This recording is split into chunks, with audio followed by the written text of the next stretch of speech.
үйде осындай пакеттер көп. Және олар көп орындарда алады. Сондықтан мен бүгін сіздерге лайфхак көрсетемін.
Достар, біздің екінші лайфхагымызға скотч, қайшы, мусор және салафан керек.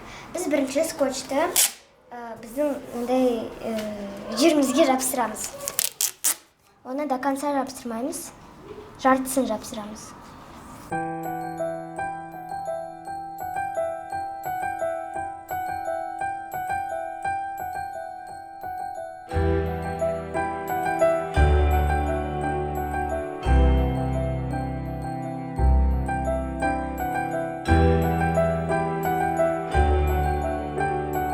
Үшінші лайфхагымызға Фатима керек.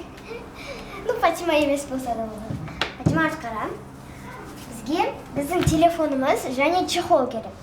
Алдымен, қараш Фатима, чехолды артына осылай тығамыз.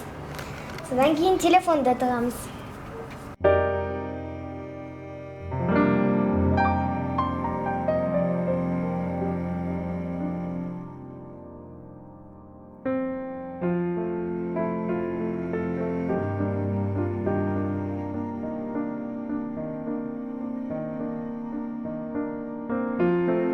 Егер су ішіп жатқан кезде суларыңыз төгілсе,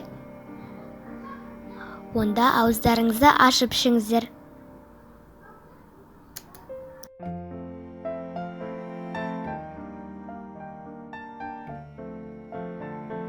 Нан жегенде нан ауыздарыңызға сыймаса, онда нанды бұрып жеңіздер.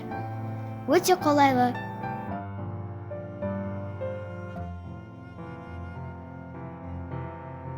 Егер ұйқыларыңыз қатты келсе, бірақ көздеріңізді ашып ұйықтай алмасаңыздар, онда көздеріңізді жұмыңыздар.